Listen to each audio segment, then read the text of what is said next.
out. Well, if you're spending this evening or tomorrow morning baking cookies for Christmas, you need to pay close attention to our next story. Yeah, Punky Egan is a baking instructor in the culinary program at Madison College. She showed Susan how anybody can make great tasting and great looking Christmas cookies. Oh, I want this bad boy. And why?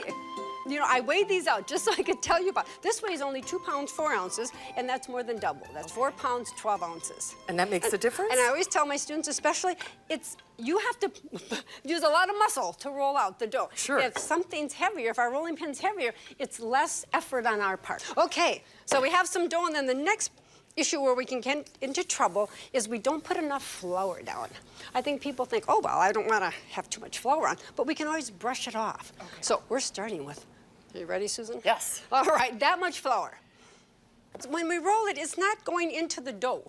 It's going to stay on top, and we're going to brush it off in the end. All right. Okay, and then we want to... What's the proper technique? Well, depends if we want a cookie, a big, thick, yummy cookie, or we like a crisp cookie. And if I take this, I can crunch that, and if you take yours, it's softer. Ooh, okay? This is my favorite, the So we doughier need cookie. to make sure we don't roll this out too thin. Okay. And we'll make some thick cookies, if that's the kind you like. Okay, now what I would do, I would stop, and then just turn it. Oh, okay. Just so it stays as even as possible. Well, and it doesn't stick. We're gonna take, I just wanna have that, and just... Get the excess flour off? Right, right. Okay. All right, and now we have our choice of cutters. Now we're gonna have you cut a few out, and I'm gonna show you how to get them out of here. Okay. Now we can use either a plain one, or people see this one. It's called an offset spatula, and that's a little easier. I'll have you do get underneath. And all we're gonna do is take it underneath, and then carefully move it to our hand, and then move it over. Now, when you bake your sugar cookies, you bake them on parchment paper? I like parchment because I'm lazy. I don't want to clean up my pan. And you can turn this over and use the second side too if you want. And the dough was chilled for a while. When you make your dough, I like to have my dough a little bit softer because it's more tender than in the end.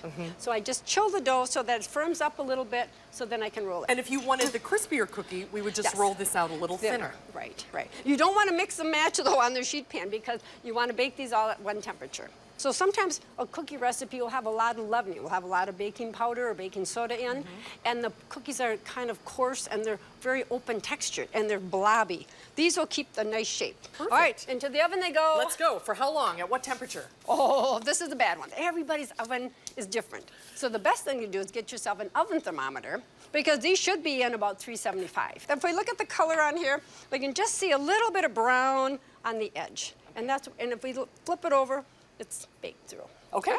Well, let's start with your icing. What do you ice your cookies with? I like a powdered sugar. Make sure you sift it.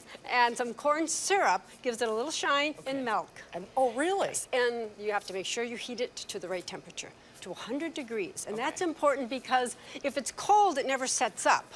Yeah. And if it's too hot, it sets up very crunchy. And then you dip it, and you want to swipe your finger off with it so that it's not so much icing on there. Okay. And then you just let them, now you can let them dry, you can just go with the next color on. Now, this is something I've never seen before. You have cookie stencils. Yes. Here's what they look like. And Or show you me how they can work. make your own.